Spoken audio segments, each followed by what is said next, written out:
اعوذ باللہ من الشیطان الرجیم بسم اللہ الرحمن الرحیم الحمد للہ رب العالمین وصلی اللہ علی محمد وآلہ الطاہرین۔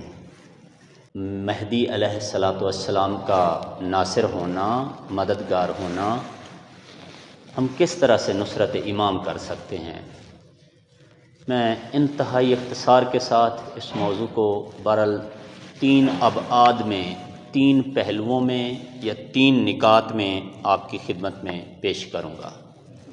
اس موضوع سے متعلق پہلا نقطہ جو ہے وہ یہ ہے کہ ہمیں سب سے پہلے جس مہدی موعود کی نصرت کرنا چاہتے ہیں، ہمیں ان کی معرفت خود کو ہونی چاہیے۔ یعنی معرفت ہوگی تو ہم نصرت کر پائیں گے نا۔ جب معرفت ہی نہیں ہوگی تو ہم نصرت کیسے کریں گے؟ ان کے یاور و مددگار کیسے بنیں گے؟ پہلا نقطہ جو اس موضوع سے متعلق ہے وہ یہ کہ خود حضرت حجت کی معرفت ہونی چاہیے۔ یہ میں آگے چل کے عرض کرتا ہوں کہ معرفت سے مراد کیا ہے۔ دوسرا نقطہ جو میرے ملحوظ خاطر ہے وہ یہ کہ جب مجھے حضرت حجت کی معرفت نصیب ہو جائے تو اس کے بعد مجھے حضرت حجت کے اہداف اور مقاصد کی معرفت ہونی چاہیے کہ حضرت کے اہداف کیا ہیں، حضرت کے مقاصد کیا ہیں، اور حضرت کے جو مقاصد ہیں میں ان کو کس طرح سے پورا کر سکتا ہوں۔ تیسرا اور اہم نقطہ کہ میرا وظیفہ اور میرا فریضہ کیا ہے حضرت کی نصرت کے ذیل میں اور تناظر میں، کہ میں کیا کروں کہ حضرت کی نصرت ہو جائے، حضرت کی یاوری ہو جائے اور میں حضرت کا سپاہی بن جاؤں۔ خوب واپس آتے ہیں کہ معرفت امام زمان۔ ہم اس موضوع کو عموماً لیتے ہیں کہ یہ ایک موضوع ایسا موضوع ہے کہ جس موضوع میں ہم عموماً اپنے آپ کو انفرادی طور پر اس موضوع کو دیکھتے ہیں۔ ہم یہ سوچتے ہیں کہ یہ ایک انفرادی موضوع ہے۔ یہ موضوع انفرادی موضوع نہیں ہے، یہ اجتماعی موضوع ہے۔ اگر انفرادیت کے پیش نظر حضرت حجت تشریف لانا ہوتا تو اس دنیا میں کتنے عظیم پرہیزگار، متقی، عالم گزرے ہیں، اور الحمدللہ انفرادی طور پہ ابھی بھی بہت ہیں، ایسا نہیں کہ ابھی نہیں ہیں، ابھی بھی بہت ہیں۔ اس نیلے آسمان نے اور اس زمین نے بحر العلوم جیسے لوگ دیکھے، ٹھیک ہے، اسی طرح صدوق جیسے لوگ دیکھے، مفید جیسے لوگ دیکھے، مجلسی محمد باقر مجلسی جیسے لوگ دیکھے، خوب علامہ محمد حسین امینی اس قدر عابد تھے کہ جب بھی موقع ملتا تھا علی ابن موسیٰ رضا علیہ السلام کی زیارت کے لیے چلے جاتے تھے۔ ایک دفعہ گئے تو حضرت کے پاس تھوڑا سا وقت زیادہ تھا، گویا 40 دنوں کے لیے گئے، 40 دنوں کے لیے مولا کے پاس گئے۔ سوچا کہ میرے پاس بہترین تحفہ کیا ہے کہ جو مولا کو دوں ان 40 دنوں میں۔ توجہ میری جانب رہے، توجہ میری جانب رہے۔ ایک صلوات پڑھ لیں محمد و آل محمد۔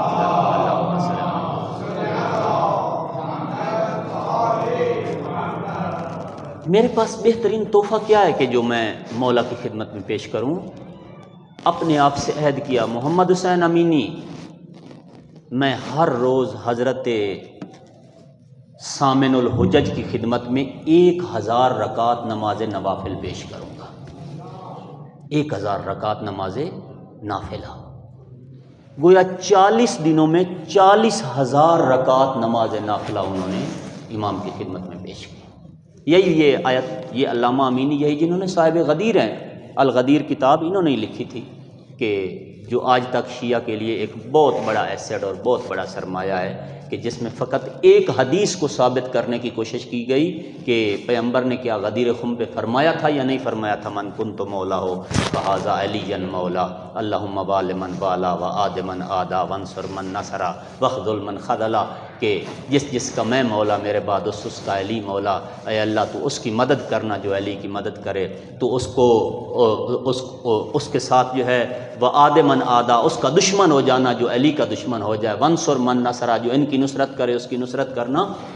یہی علامہ امینی اس یعنی 11 جلدیں کتاب الغدیر کی 11 جلدیں ہیں، 11 جلدیں کتاب فقط ایک حدیث کو ثابت کرنے کے لیے انہوں نے شرق عالم اور غرب عالم میں کوئی کتاب خانہ اور کوئی لائبریری نہ چھوڑی کہ جہاں پہ آغا کو پتہ چلا ہو کہ یہاں پہ غدیر کے بارے میں کسی کتاب میں کچھ لکھا ہے تو آغا نے وہاں پہ سفر نہ کیا ہو۔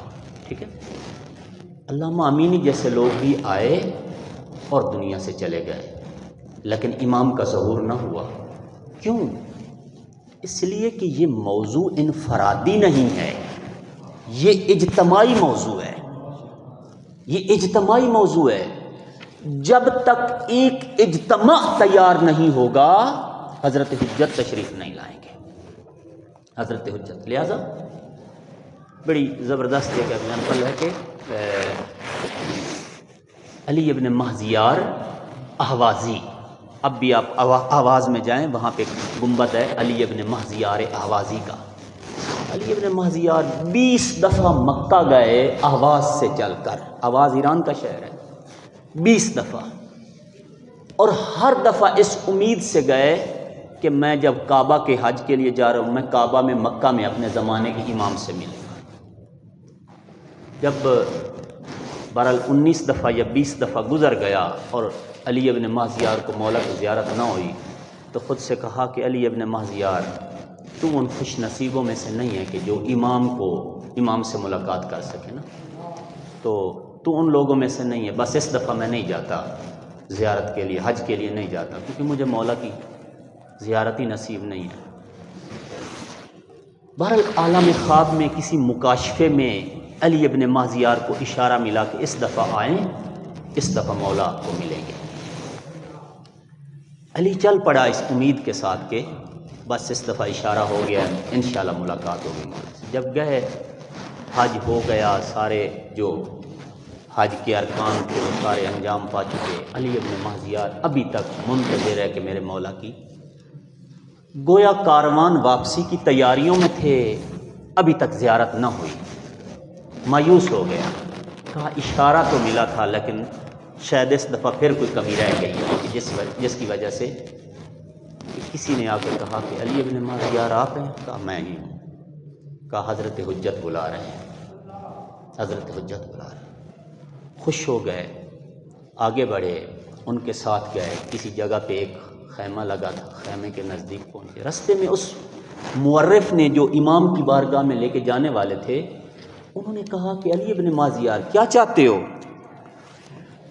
اس نے کہا کہ میں یہ چاہتا ہوں کہ میں اس امام کی زیارت کروں کہ جو محجوب عن العالم، میں اس امام کی زیارت، الامام المحجوب عن العالم، میں اس امام کی زیارت کرنا چاہتا ہوں جو عالم کی نظروں سے غائب ہے، محجوب ہے۔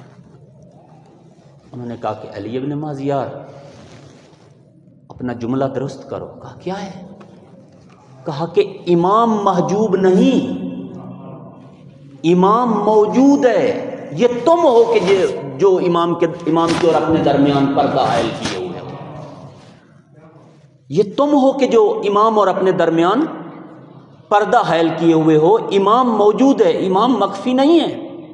تو اس نے کہا کہ حجبہ سوء اعمالکم، علی ابن مہزیار یہ تمہارے اعمال ہیں کہ جنہوں نے درمیان میں امام اور آپ کے درمیان حجاب کھڑا کیا ہوا ہے، یہ تمہارے اعمال ہیں جنہوں نے آپ کے اور آپ کے امام کے درمیان حجاب کھڑا کیا ہوا ہے، ورنہ امام تو محجوب نہیں ہے، امام تو موجود ہے۔ لہذا یہ موضوع انفرادی نہیں ہے۔ اس نے کہا مولا حضرت حجت کا ظہور کب ہوگا؟ مولا نے فرمایا کہ آپ یہ بتائیں کہ آپ حضرت حجت کے ظہور کے لیے تیار ہیں؟ اس نے کہا مولا تیار ہیں، ہماری جانیں قربان، ہمارا مال قربان، ہماری اولاد قربان، سب کچھ قربان۔ مولا نے فرمایا اچھا یہ بتا کہ کیا آپ اہل مواسات بن گئے ہیں؟ اس نے کہا جی اہل مواسات یا مواخات یہ کیا ہوتا ہے؟ امام نے فرمایا کوئی غریب مومن آئے، امیر المومنین کا ماننے والا، غریب ہو، نیڈی ہو، آپ کی جیب میں ہاتھ ڈالے اور اپنی ضرورت کا پیسہ نکال کر چلا جائے اور آپ اس کی طرف مڑ کر بھی نہ دیکھیں، ایسے بن گئے ہو؟ ایسے بن گئے ہو؟ اس نے کہا مولا یہ تو بہت بڑی منزل ہے، یہ تو بہت بڑی۔ امام نے فرمایا اچھا یہ بتاؤ کہ آپ مومنین کی زیارت کے لیے جاتے ہو؟ مومنین کے گھروں میں جاتے ہو ان کی زیارت کرنے کے لیے؟ مومن کی زیارت، مومن کا احترام ہمارے اوپر لازم ہوتا ہے، ضروری ہوتا ہے۔ کیوں؟ اس لیے کہ مومن کے دل میں نور اہل بیت ہوتا ہے، اور نور اہل بیت کا تقاضا یہ ہوتا ہے کہ اس کا احترام کیا جائے۔ اللہم صلی علی محمد وآل محمد۔ اللہ اکبر، یا رسول اللہ، یا علی، اللہم صلی علی محمد۔ آپ دیکھیں نا، ہم یہ علم عباس ہے، اس کو فقط کپڑا ہے اور اس کے نیچے ایک فریرہ ہے، ایک پنجہ ہے، ایک لکڑی ہے، اس کو نسبت ہے فقط ایک شہید کے ساتھ، ٹھیک ہے؟ کس قدر ہم ان کا احترام کرتے ہیں۔ اگر ایک کپڑے کو نسبت ہو اہل بیت کے ساتھ تو وہ واجب الاحترام ہو جاتا ہے۔ ایک مومن جس کے دل میں علی و بطول کا گھر ہے،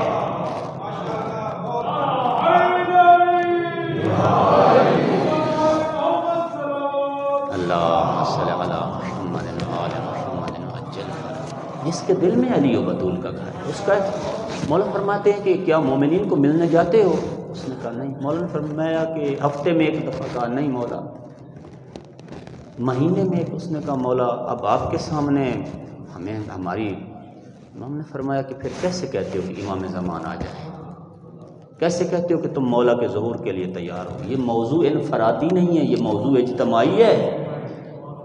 جب تک پورا اجتماع تیار نہیں ہوگا، بحر العلوم بہت گزرے ہیں، محمد حسین امینی جیسے لوگ بہت گزرے ہیں، صدوق اور مفید جیسے لوگ بہت گزرے ہیں۔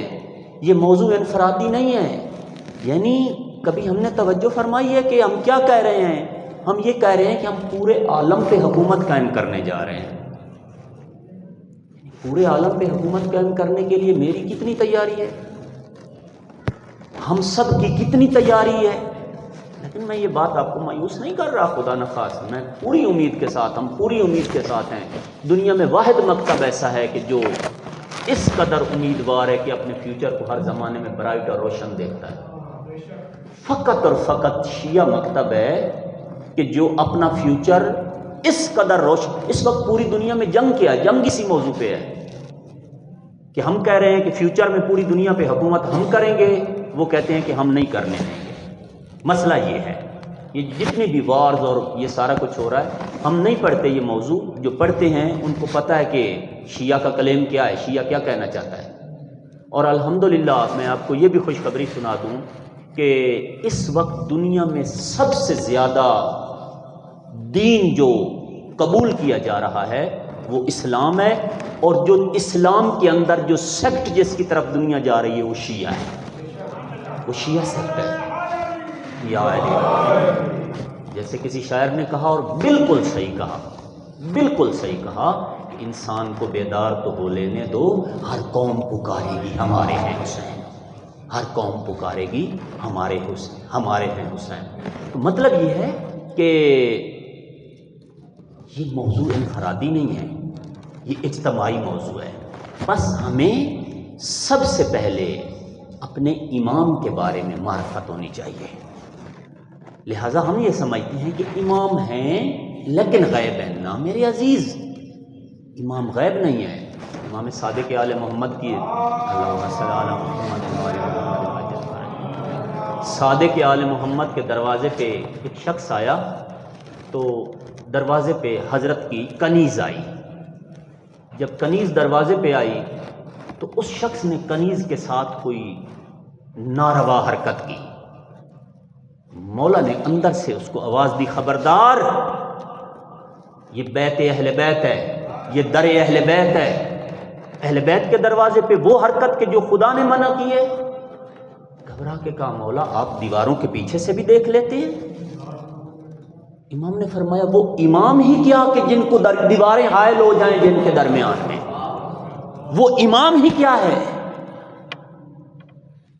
لہذا امام ہادی النقی علیہ الصلوۃ والسلام سے کسی نے عرض کی کہ مولا اگر ہماری کوئی حاجت ہو، ہماری کوئی مشکل ہو، اور ہم اس زمانے بہرحال کمیونیکیشن کا سلسلہ ایسے تو نہ تھا جیسے آج ہے، اور ہم بہت دور رہتے ہوں آپ سے، اور ہم آپ اپنی حاجت اور اپنی مشکل آپ کی خدمت میں پیش کرنا چاہتے ہوں تو ہم کیا کریں؟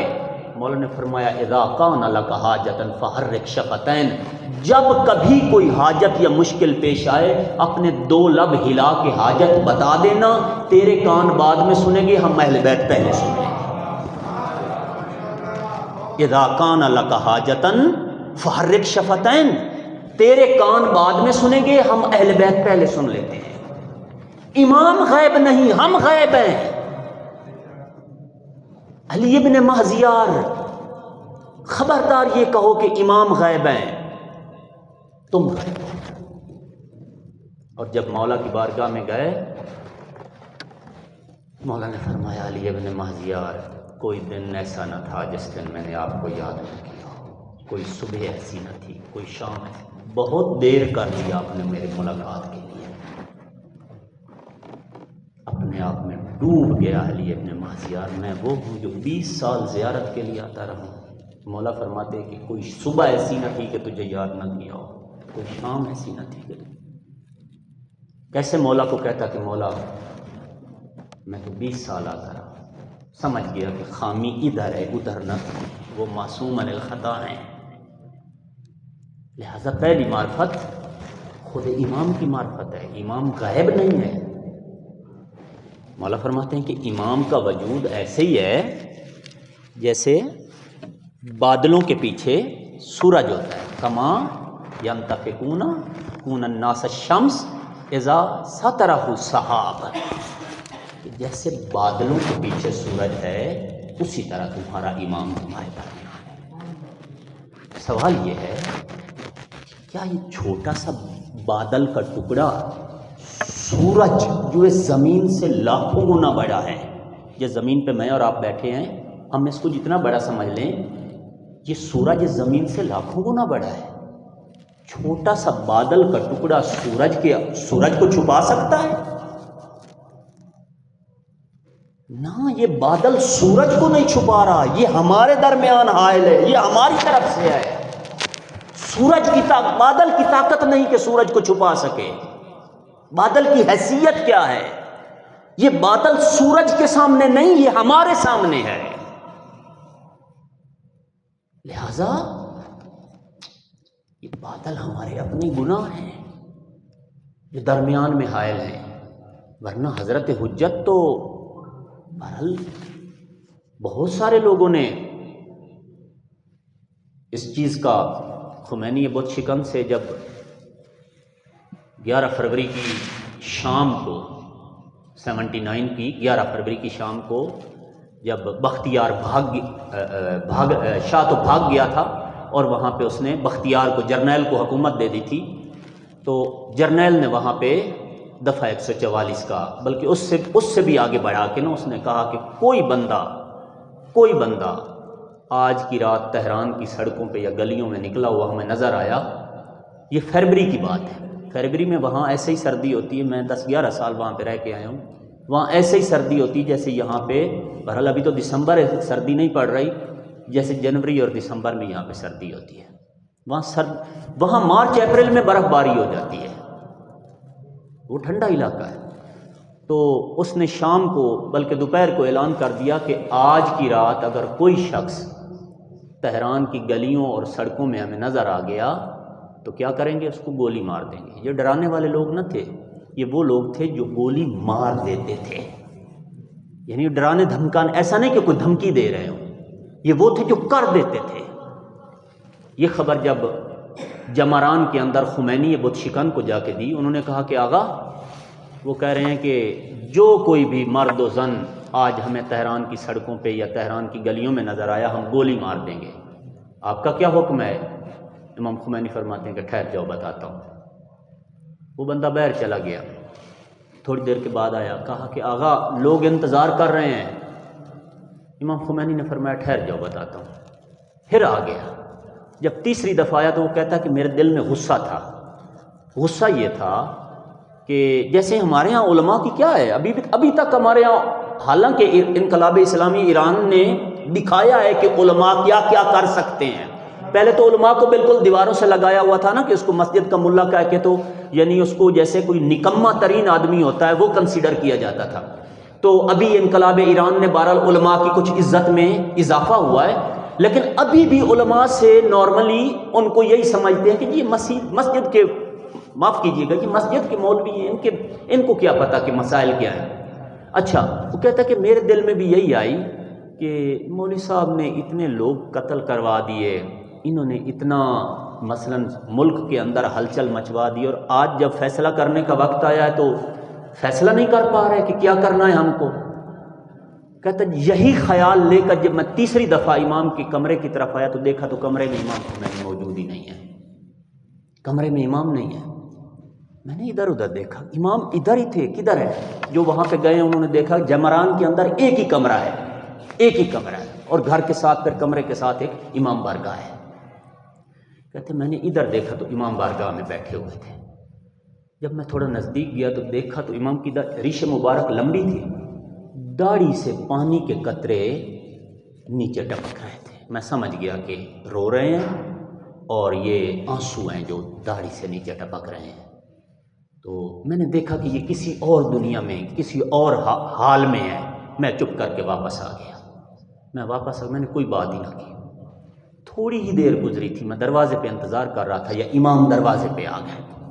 امام نے آ کے کہا کہ جاؤ سب کو کہہ دو کہ آج کی رات تہران کا کوئی بوڑھا، کوئی جوان، کوئی بچہ، کوئی زن، کوئی مرد اپنے گھر میں نہیں رہے گا، ہر کوئی گھر سے نکل کر سڑکوں پہ آ جائے گا، ہر کوئی گھر سے نکل کے سڑکوں پہ آ جائے، حتیٰ کہ بیمار بھی۔ اچھا، وہ جتنے بھی تھے وہ سارے مثلا مجتہد لیول کے لوگ تھے، ٹھیک ہے، یہ عام لوگ نہ تھے، بہشتی تھے، مطہری تھے، محلاتی تھے، یہ بڑے عظیم لوگ تھے، یہ علمی اعتبار سے ان کی علمی سطح کچھ کم نہ تھی۔ انہوں نے کہا آغا یہ لوگ وہ ہیں جو فقط ڈراتے نہیں، یہ کر دیتے ہیں، ہماری درخواست ہے کہ آپ اپنے فتوے پہ نظر ثانی کریں، ہماری درخواست ہے کہ فتوے پہ نظر۔ امام نے فرمایا میرا فتویٰ یہی ہے جو میں نے کہہ دیا۔ جب انہوں نے پھر اصرار کیا کہ آغا مہربانی فرما کے فتوے پہ نظر ثانی کریں، امام نے فرمایا یہ فتویٰ میرا نہیں ہے، یہ فتویٰ میرا نہیں ہے۔ نتیجہ کیا نکلا؟ نتیجہ یہ نکلا 11 فروری کو ایران کے اندر شاہ ایران کی حکومت تھی، 12 فروری کو انقلاب آ گیا۔ 11 فروری کو شاہ ایران،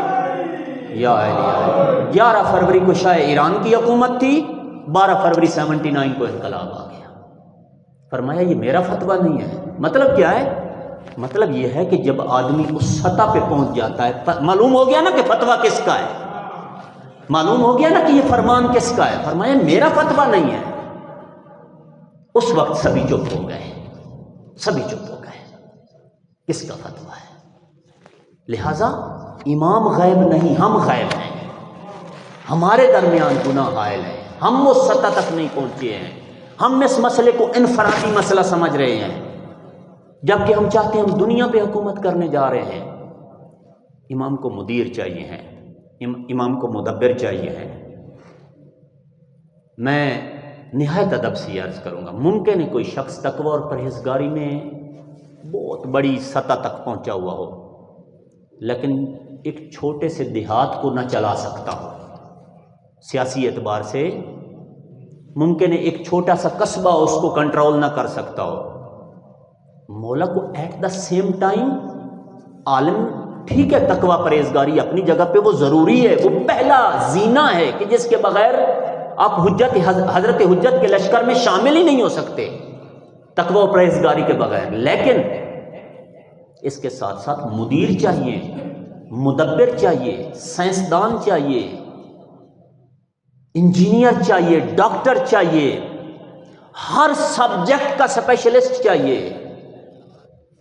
یہ میرا فرض بنتا ہے کہ میں سوچوں کہ کس شعبے میں میں اپنے مولا کی اور حضرت حجت کی مدد کر سکتا ہوں، کہ حضرت حجت مجھے جس شعبے کا میں ایکسپرٹ ہوں وہ شعبہ میرے سپرد کر کے مولا کو یہ یقین ہو جائے کہ یہ شعبہ میں نے محفوظ ہاتھوں میں دے دیا ہے، یہ میں نے محفوظ ہاتھوں میری طرف سے اس شعبے کی طرف سے حضرت بے فکر ہو جائے.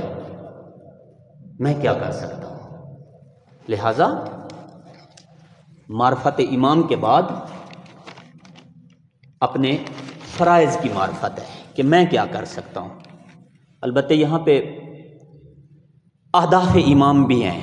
اہداف امام یہ ہیں کہ حضرت کا سب سے بڑا ہدف اور مقصد یہ ہے، حضرت زمین پر دین خدا کو نافذ کرنا چاہتے ہیں. وہ اپنے لیے نافذ نہیں کر رہے کہ مجھے حکومت مل جائے گی، نہ، وہ تو اپنے ہوا و ہوس کے تابع نہیں ہے کہ وہ کوئی کام اپنی خواہش کے لیے کریں. وہ زمین خدا پر حکومت خدا کو قائم کرنا چاہتے ہیں. اہداف امام یہ ہیں. امام کے ایک صحابی تھے، ان کا نام تھا ابو بصیر. ابو بصیر نے صادق آل محمد سے آگے کہا کہ یا ابن رسول اللہ، ما تل فرج، کہ یہ آپ کا فرج یعنی یہ گشائش یہ کب ہوگی، حضرت کا ظہور کب ہوگا؟ امام نے ابو بصیر کی طرف دیکھا کہ فرمایا کہ تم ہماری گشائش کے پیچھے نہیں ہو، تم اپنی گشائش کے پیچھے ہو. یعنی ہم کیا سوچتے ہیں کہ حضرت کا ظہور ہو جائے گا، معاف کرنا، عموماً جو ایک آئیڈیا ہے دولت کی فراوانی ہو جائے گی، پیسے کی ریل پیل ہو جائے گی، یہ جو ریٹ آج کل بہت چڑھ گئے ہیں یہ نارمل ہو جائیں گے. ٹھیک ہے، ہم امام کے لیے نہیں ہیں، ہم اپنی سہولت کے پیچھے ہیں. میں نہیں کہتا کہ یہ ریٹ نیچے نہیں آئیں گے، میں نہیں کہہ رہا کہ آپ کو پیسے کی فراوانی نہیں ہوگی، ہوگی، یقیناً ہوگی. حکم فرمان معصوم یہ ہے کہ جب حضرت حجت تشریف لائیں گے، زمین کے جگر میں جتنے خزانے ہیں سارے باہر اگل دے گی. زمین کے جگر میں جتنے خزانے ہیں سارے باہر اگل دے گی. آسمان اوپر سے رحمتیں نازل کرے گا، یہاں تک کہ لوگ صدقات اور خیرات لے کر گلیوں میں چلیں گی اور قبول کرنے والا کوئی نہ ہوگا. غربت ختم ہو جائے گی، فقر ختم ہو جائے گا. عدل و انصاف کا اس قدر بول بالا ہوگا کہ شیر اور بکری ایک گھاٹ سے پانی پئیں گے، شیر بکری پہ حملہ نہیں کرے گا. یہ حقیقتیں ہیں، یہ ہو کے رہے گا. لیکن ہم اپنی فرج کے پیچھے ہیں، ہم اپنی گشائش کے پیچھے ہیں، ہم یعنی اپنے مفادات کے پیچھے ہیں. عموماً میں سب کی بات نہیں کر رہا، بہت سارے اولیاء اللہ موجود ہیں کہ جو فقط اور فقط حضرت حجت کے ظہور کے لیے اور حکومت خدا کو زمین پر نافذ کرنے کے لیے وہ کوشش کرتے ہیں. وہ اس قدر بلند ہو چکے ہیں، معرفت ان کی اس قدر بلند ہو چکی ہے، خدایا کچھ دے دیا تب بھی تیرا شکر، نہ دیا تب بھی تیرا شکر. یہ کم ہے کہ تو میرا رب ہے اور میں تیرا بندہ؟ میرے اوپر یہ احسان کم ہے کہ تو میرا رب ہے اور میں تیرا بندہ؟ مولا یا مولا انت المولا وانا العبد فهل يرحم العبد الا المولا.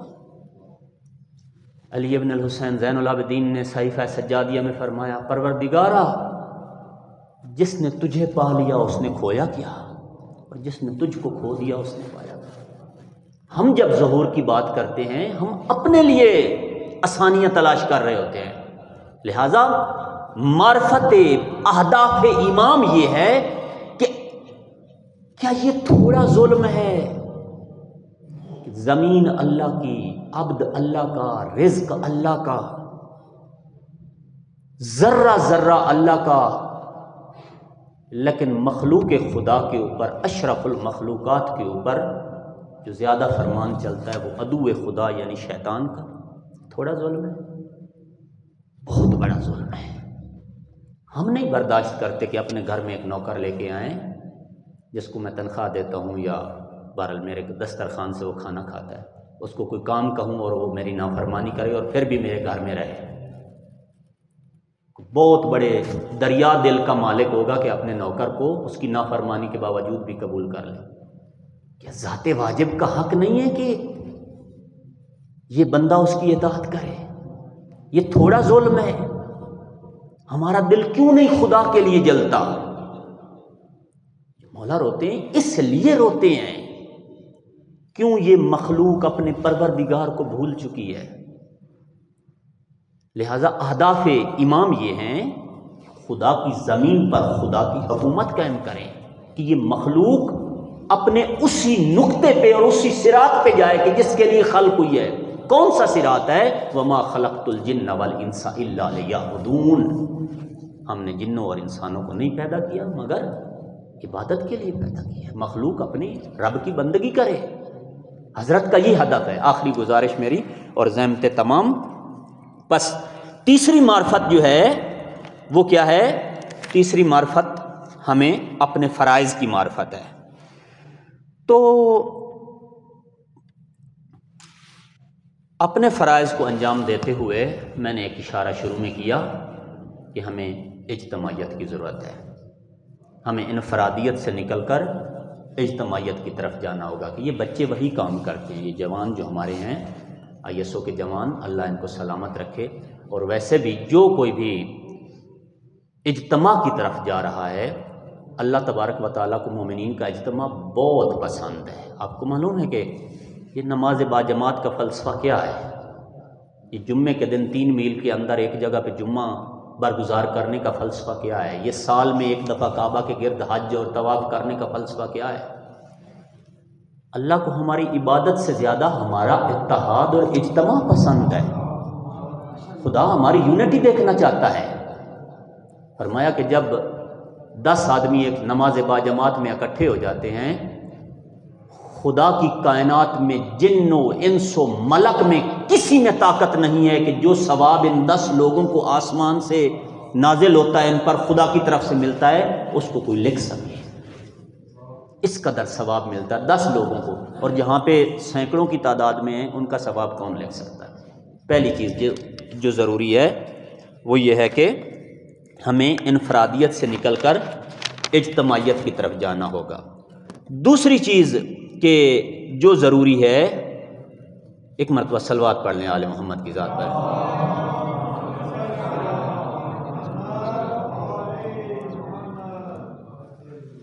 وہ یہ ہے کہ اپنے زمانے کے جو حالات ہیں ان سے معرفت، ان سے آگاہی، یہ نہایت ضروری ہے۔ فرماتے ہیں وہ مسلمان ہی نہیں ہے کہ جو صبح اس عالم میں کرے کہ اس کو عالم اسلام کی خبر نہ ہو کہ مسلمانوں کے اوپر کیا گزر رہی ہے۔ دنیا آہستہ آہستہ اپنے اسی نقطے کی طرف بڑھ رہی ہے کہ جہاں پہ جا کے اس نے ختم ہونا ہے اور جہاں پہ حضرت حجت کی حکومت قائم ہونی ہے۔ آہستہ آہستہ یہ دنیا وہ عالمی دہکدہ بنتی چلی جا رہی ہے، گلوبل ولیج بنتی چلی جا رہی ہے۔ ایک سنگل گورنمنٹ کے قائم ہونے کے حالات سازگار ہوتے چلے جا رہے ہیں۔ ہمیں پتہ ہونا چاہیے کہ عالم میں کیا ہو رہا ہے، عالم میں کیا ہو رہا ہے۔ تیسری چیز، ہمیں کبھی بھی مایوس نہیں ہونا، کبھی بھی مایوس نہیں ہونا۔ شیعہ کی تاریخ جو پڑھے ہوئے ہیں وہ جانتے ہیں، جو نہیں پڑھے ہوئے میں بس ایک نقطے کی طرف توجہ دلوا دیتا ہوں۔ تشیع تقریباً 3 لوگوں سے چلی تھی پیغمبر کے بعد، جن میں ایک جناب سلمان فارسی تھے کہ جن کو سلمان محمدی بھی کہتے ہیں، جن کے بارے میں پیغمبر نے فرمایا تو سلمان منا اہل البیت، سلمان ہماری اہل بیت سے۔ ایک عمار ابن یاسر تھے، اسی طرح سے 2-3 لوگ اور تھے۔ 3 لوگوں سے تقریباً تشیع چلی ہے۔ اس وقت جو اپ ڈیٹڈ ریسرچ جس کا مجھے پتہ چلا ہے، اس وقت دنیا میں تشیع تو دور، فقط سادات آل محمد جو اولاد زہرا و علی ہیں، جو اولاد علی و بطول ہیں، اس وقت دنیا میں فقط سادات کی تعداد 70 ملین سے زیادہ ہو چکی ہے۔ اپڈیٹڈ ریسرچ آپ کی خدمت میں آتا ہے۔ یہ اس کے باوجود کہ کس قدر سادات کو بنی امیہ اور بنی عباس نے قتل کیا ہے، اور آج تک سادات قتل ہو رہے ہیں۔ لبنان میں شہید ہونے والے سید حسن نصر اللہ سید تھے، ٹھیک ہے، کس قدر سادات کا اب بھی خون بہایا جا رہا ہے، لیکن اس کے باوجود 70 ملین فقط سید ہے۔ تشیع کتنی ہو چکی ہے؟ میں ایران ہی میں تھا کہ جب رشیا کے پریزیڈنٹ آئے، کوئی انہوں نے اس زمانے صدر روحانی کا زمانہ تھا، تو انہوں نے کوئی گارڈ آف آنر وہ کچھ بھی نہیں لیا۔ امام خمینی رحمۃ اللہ علیہ فرمایا کرتے تھے وہ ایئرپورٹ کہ جناب سیدہ کے سارے مقام اپنی جگہ پہ، لیکن ایک مقام جو ان کے جسم اور بعد میں مجھے کسی نے بتایا، انہوں نے کہا کہ صدر پیوٹن یہ چاہتے ہیں کہ رشیا کے اندر اسلام آئے، لیکن وہ شیعہ اسلام آئے، رشیا کے اندر اسلام آئے۔ میں نے اپنے کانوں سے سنا آیت اللہ محسن کراتی سے یہ لفظ اور یہ جملہ، محسن کراتی نے، یہ 2011 کی بات آپ کو کر رہا ہوں، 2010-11 کی بات کر رہا ہوں۔ میں نے خود آیت اللہ محسن کراتی، ہمارے استاد تھے، مفسر قرآن، آج بھی ان کی تفسیر جو ہے تفسیر کوثر موجود ہے، بہت اچھی تفسیر ہے، بڑی زبردست تفسیر ہے، میں بھی نارملی اسی کا مطالعہ زیادہ کرتا ہوں۔ تو آیت اللہ محسن کراتی فرما رہے تھے، 2010-11 کی بات کر رہا ہوں، انہوں نے کہا کہ اس وقت ہمیں 20,000 عالم دین چاہیے جو چینی زبان کے اندر تبلیغ کر سکے، لیکن ہمارے پاس نہیں ہے۔ سپیس بن چکی ہے تشیع کے لیے، لوگ شیعت قبول کرنے کو تیار ہیں۔ یہ اب ہمارے کندھوں پہ ہے کہ ہم کس قدر فرمان اہل بیت لوگوں تک پہنچا سکتے ہیں، یہ ہمارے اوپر ڈیپینڈ کرتا ہے۔ ہمیں اپنے اس خول سے باہر نکلنا ہوگا، اپنے خول سے باہر نکل کر اہل بیت کو محرومی سے باہر نکالنا ہوگا۔ اہل بیت آج بھی محروم ہیں، آج بھی مظلوم ہیں۔ علی ابن موسیٰ رضا علیہ السلام فرماتے ہیں کہ آپ ہمارا فرمان لوگوں تک پہنچا دیں، ممکن ہی نہیں کہ وہ ہمارا ہوئے بغیر رہ سکے۔ فرماتے ہیں کہ اگر وہ حلالی ہوگا، ممکن ہی نہیں کہ ہمارے دہلیز پہ آئے بغیر وہ رہ سکے، لیکن یہ فرمان پہنچائے کون؟ معاف کیجئے گا، یہاں تو ایک ممبر پہ ایک جنگ لگی کھڑی ہے، یہاں تو ممبر پہ ہر آنے والا، مجھے بہت معاف کرنا، بہرحال نہیں ہونا چاہیے، ممبر کو ان چیزوں سے پاک ہونا چاہیے۔ ایک طرف دیکھیں پوری دنیا اپنے پورے وسائل کے ساتھ تشیع کو نشانے پہ رکھ کے کھڑی ہے۔ ابھی یہ سیریا کے معاملات کا مین الٹیمیٹ گول کیا ہے؟ ابھی ہمارے جوان بتا رہے تھے، فقط اور فقط شیعہ نشانے پر کھڑا ہے۔ ایک طرف پوری دنیا اپنے پورے وسائل کے ساتھ شیعت کا مقابلہ کر رہی ہے، دوسری طرف شیعت کے مبلغ ہیں کہ وہ اپنے لیے کام کر رہے ہیں۔ مجھے یہاں سے 2 دعوتیں اسی مجلس کے بعد اور مل جائے، میں مصائب اچھا پڑھوں تاکہ دعوتیں نکل آئیں، میں فضائل اور نعرے اچھے مرواؤں تاکہ نہ ممبر کو ان چیزوں سے دور ہونے کی ضرورت ہے۔ مومنین اپنے خول سے باہر نکلنے کی ضرورت ہے۔ زمین پر اللہ کی حکومت قائم کرنے کے لیے جو کچھ میں کر سکتا ہوں مجھے کرنا چاہیے، لہذا ہمیں مایوس نہیں ہونا، کسی بھی زمانے مایوس نہیں ہونا۔ شیعت نے اتنے مشکل زمانے دیکھے ہیں، حجاج ابن یوسف کا زمانہ دیکھا، وقت ختم ہو گیا، میں بہت بیٹھا چکا، بہت آپ کو زحمت دے چکا، اللہ آپ کی توفیقات خیر میں اضافہ، اللہ آپ کو اس کا اجر دے جو آپ نے اتنی دیر یہاں پہ بیٹھ کے سماعت فرمایا۔ حجاج کیا کرتا تھا؟ اتنا بڑا دشمن شیعہ تھا، اتنا بڑا دشمن اہل بیت تھا، صبح ناشتہ کرنے لگتا تھا تو پوچھتا تھا کون ہے، کتنے شیعہ ہیں میرے زندان اور قید خانے میں؟ کہتے تھے اتنے ہیں، کہتے لے آؤ پکڑ کے، کسی سید کو یا شیعہ کو لے آتے تھے، ایک لوہے کی پلیٹ گرم کرواتا تھا، لوہے کی پلیٹ، جب پلیٹ کا رنگ آگ کی طرح ہو جاتا تھا، یعنی آگ میں اس کا کلر آگ جیسا ہو جاتا تھا، کہتا تھا اب شیعہ کی گردن کاٹو جیسے ہی گردن کٹے یہ پلیٹ اس کے گلے کے اوپر رکھ دینا تاکہ خون جلدی باہر نہ نکلے. جیسے ہی وہ پلیٹ اس کی گردن پہ رکھتے تھے اور خون رک جاتا تھا نکلنا، وہ شیعہ تڑپتا تھا. جب تڑپتا تھا تو اس کو مزہ آتا تھا، جب اس کا تڑپنا دیکھتا تھا تو اس کو مزہ آتا تھا. انجوائے کرنے کے بعد کہتا تھا اب لے آؤ ناشتہ، اب مزہ دے گا کھانا. اب لے آؤ ناشتہ، اب کھانا مزہ دے گا. تشیع کن مراحل سے گزری ہے. دیوار بنانے کے لیے پانی چاہیے ہوتا تھا، کہا جاتا تھا یہ شیعہ نکال کے لے جاؤ قید خانے سے، ان کے خون کے ساتھ گارا بنا لو. شیعہ لے جاؤ قید خانے سے، جیل سے نکال کر ان کے خون کے ساتھ گارا بنا لینا، پانی نہ لے آؤ. اور خون کے ساتھ گارا بنا کر دیوار تعمیر کر لیتے تھے. ہم نے وہ زمانے بھی دیکھے ہیں. آج تو الحمدللہ ہم دنیا میں پہلی بات شیعہ کر رہا ہے. عالم اس کائنات میں آیت اللہ خامنائی کی بات دنیا میں پہلی بات ہے. جن کو دنیا جن کی آواز سے اور للکار سے ڈرتی ہے وہ آیت اللہ خامنائی کی للکار سے ڈرتے ہیں. کیا اس میں کوئی شک ہے؟ خامنائی تو بہت بلند مقام ہے. سید حسن نصر اللہ کی یہ حالت تھی. سید جب گفتگو فرماتے تھے، پہلے جب سیریا میں داعش آئی، میں بھی اس زمانے اسٹوڈنٹ تھا پی ایچ ڈی کا ایران میں، یونیورسٹی آف تہران میں.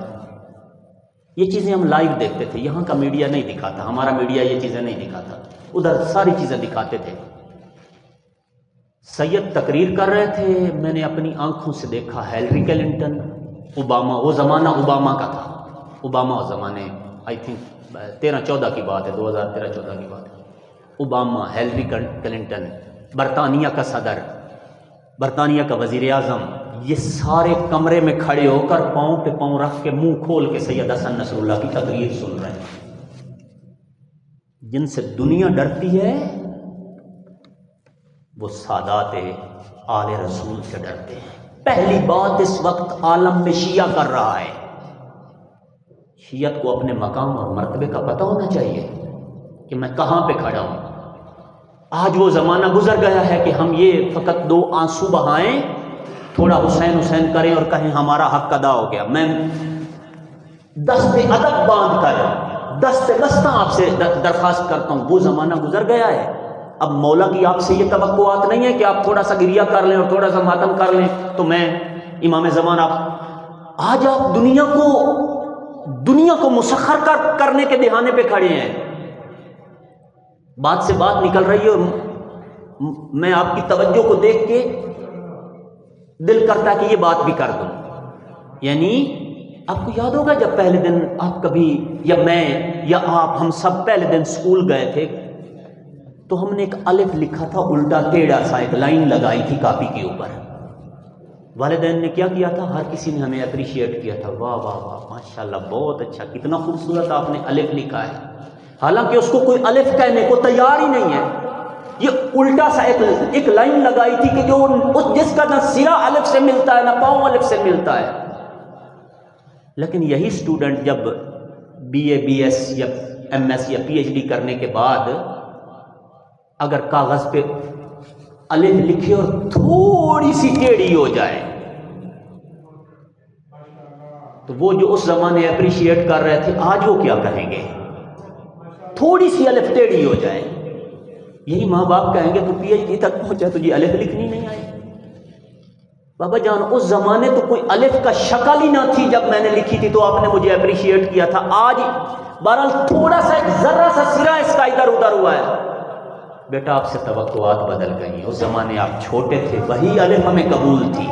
اب آپ پی ایچ ڈی پڑھ گئے ہیں، ایم فل کر گئے ہیں. سیم اسی طرح سے امام زمان کی آپ سے توقعات بدلی ہیں. مولا کی توقعات بدل گئی ہیں ہم سے. اب فقط ماتم کرنا اور گریہ کرنا کافی نہیں، عالم کے حالات کے اوپر نظر رکھنا ضروری ہے. آگے چل کر ہم عالمی اسلامی حکومت قائم کرنے جا رہے ہیں. لہذا مولا فرماتے ہیں مسلمان ہی نہیں ہے کہ جو اس عالم میں صبح کرے کہ اس کو عالم اسلام کا پتہ ہی نہ ہو کہ دنیا میں مسلمانوں کے ساتھ کیا ہو رہا ہے. انہی گزارشات کے ساتھ میں آپ کی زحمتوں کو تمام کرتا ہوں اور دعا گو ہوں پروردگار عالم ہم سب کو دنیا و آخرت میں دامان آل محمد کے ساتھ وابستہ رہنے کی توفیق عطا فرمائے اور حضرت حجت کے ظہور کے لیے زمینہ سازی کرنے کی توفیق عطا فرمائے اور حضرت حجت کا سپاہی بن کر مولا کی بارگاہ میں نہ اپنی گشائش کے لیے، اس میں کوئی شک نہیں کہ دیکھیں جب گندم آتی ہے تو بھوسا مل ہی جاتا ہے، جب حضرت کا ظہور ہو جائے گا ہماری کون سی مادی ضرورت ہے جو پوری نہیں ہوگی، وہاں تو حیوانوں کو بھی ان کے حقوق ملیں گے، ہم تو بہرحال ان کے نہ اپنی گشائش کے لیے خدا کے دین کی حکومت قائم کرنے کے لیے خدا ہمیں توفیق دے کہ ہم وہ صحابی اور وہ سپاہی بنیں کہ جو مولا کے واقعاً سچے ناصر و مددگار ہیں۔ پروردگارہ روح پاک کے آقا و مولا امام زمان کو ہم سے راضی و خوشنود فرما۔